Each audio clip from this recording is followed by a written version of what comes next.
Hello everyone, welcome to my channel. My name is Angela.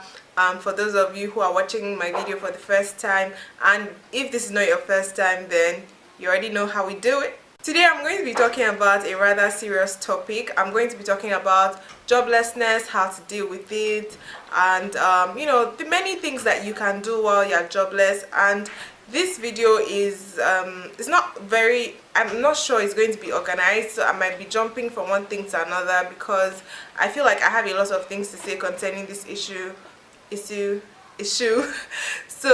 just listen. I hope that at the end of this video you'd have learned a thing or two.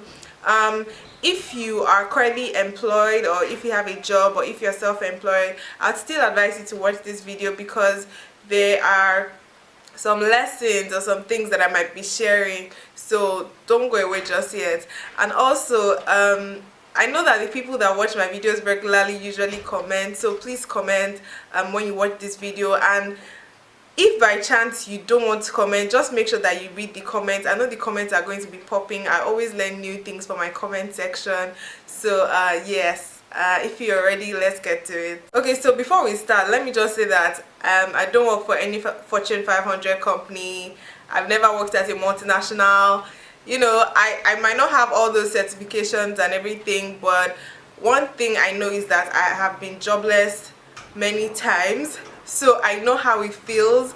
I know how to deal with it, at least to an extent. So yeah, I don't want anybody to be looking at me like I got all the money in my account or anything. In fact, I'm broke.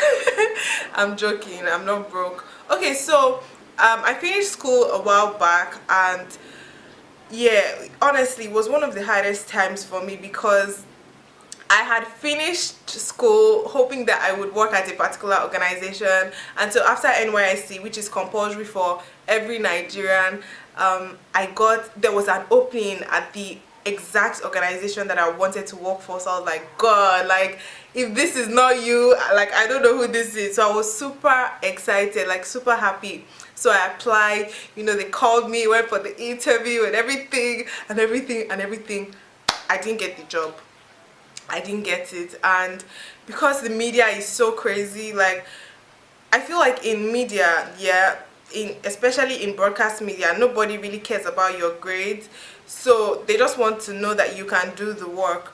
And so that was one thing I really had to learn the hard way. So cut the long story short, I was jobless, and it was so devastating. Like, that was the first time, like, I can't even explain what I went through because it was so hard.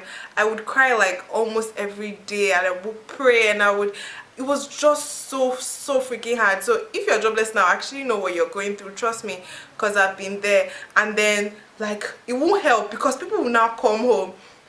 I'll be like, you have not find job, sorry, oh, God will help you, good job in Jesus' name. And like, it was getting so bad because I was always at home, and then people would always come in and say all that. And then, to make matters worse, like to make my own matter worse, I don't know if I've said it on this channel, but I finished with the first class in mass communication. So it was like, and you finished with first class? She finished with first class, she does not have a job. I would cook up so many things in my head, whether or not they said it. I think after like a few months, maybe like 1 or 2 months, I got a gig, and I was well paid for that gig, and I did my work.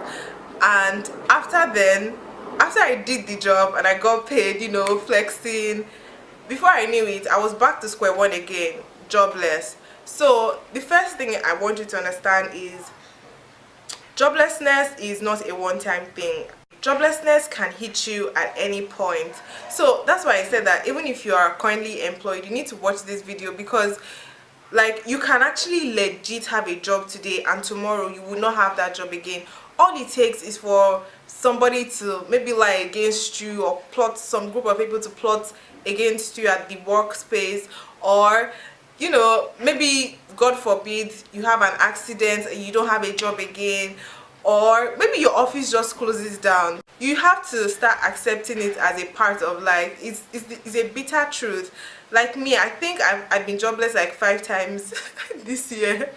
No, maybe like 3 times. And I was just thinking today, I've had like 10 jobs ever since I finished school. And the case might be different for you. You might have had only 1 job, but I just want you to know that joblessness in the sense that we're going to be putting in, and that is having a corporate job, you know, having a 9 to 5, in that sense, like joblessness would probably continue. And I feel like when you are young, it's easier for you to manage. Not even I feel like, obviously when you are young, it's easier for you to be able to manage these things. So when you are jobless, one thing you should understand is, like, don't be too sad for long. Don't be too sad. Just keep telling yourself you will still get a job. Because think about it, let's be logical. You would not be jobless for life. Like, that's even how life is. Like, at least you will get a job by accident. So just tell yourself, like, you will not be jobless for life. So while you don't have a 9 to 5 or something, one important thing you can do is to invest in yourself. Now, I don't want to sound cliche or anything, but it's really important for you to build yourself, like learn a skill. I know, like, I don't want to sound, honestly, I'm trying not to sound cliche, because when people tell me learn a skill, I'm like, what the hell are you talking about? Like, I don't want to learn a skill. I just want to work. I don't want to learn a skill. But a skill doesn't have to be like makeup or hairdressing.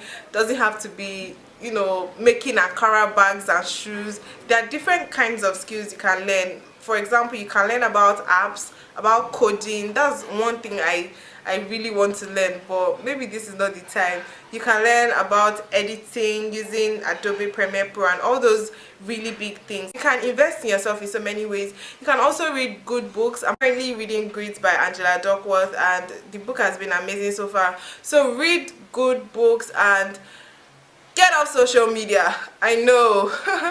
So I'm not saying you should not use social media completely, but minimize and maximize your time on social media. Wow. By minimize, I mean limit it to a certain amount of time. If it's 1 hour you're going to spend 1 hour, and know that you are intentionally spending 1 hour. And by maximize your time on social media, I mean that if you're spending that 1 hour, make sure that you're using it to do good stuff, checking for job openings, checking for people that might be looking for skills that you have. If you're a writer, if you can code, if you can do graphics, if you can build websites, you know, you need to be able to do all that. Yeah, you also have to pray. Like, you have to really pray, because you never know which enemies might be against you. Maybe they might be chasing somebody from their village. So you have to make sure you really pray. Make sure that you do pray. And also, I want you to remember that it's not just about finding job openings. You might go for interviews and you will not be called back, you will not be chosen. When you start getting interviews and when you start getting callbacks and all these things, you will hear a lot of "we'll get back to you, we'll get back to you," and I want you to know that it's part of the process. So all you need to do is make sure that you put in your best, research companies, give it your all, and then just tell yourself, if you get this, then you're supposed to get it. But if you don't get it, then you were not supposed to get it. I know some people don't believe in if it's yours, you get it.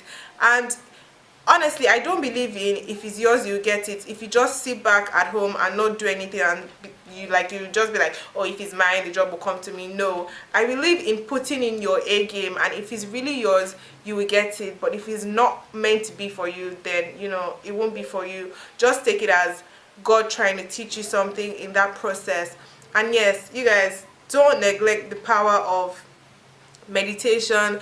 Like, I need you to appreciate that time of rest, appreciate that time of joblessness, because for some people, like, when they start working, it consumes them fully. Like, it takes over their life. So if you're at a point where you don't have a job, I know it will be very hard to start doing that in that process, but I would just say try try to use that moment for yourself, for self-growth. Try to focus on yourself, because when you finally get that job, that dream job, it might not even be what you wanted, but I pray it will be what you wanted. But the point I'm trying to make is, you might become so consumed in it, and you will not have time for yourself, and then it just creates more problems for yourselves. I think I would be coming back to this video to actually watch it, because I have a feeling I might be jobless like by the end of this year. I feel like I've come to accept it because of the field I'm in. It's just like being self-employed. Like, you will get a contract today, and you constantly have to be on your toes looking for stuff. And in that period where you don't have something yet, my brother, my sister, you are jobless. I feel like I still have so much more to say concerning this topic. So if you think I should do a part 2, just let me know. Actually, I'm planning to do a part 2, but it would be nice to just hear somebody say that, oh, please do a part 2, we want to hear you talk more about this. I hope you enjoyed it. I hope you were able to learn 1 or 2 things from this video. Yeah, so I'll see you guys in my next video. Take care of yourselves. Bye bye. Them no understand what you face on your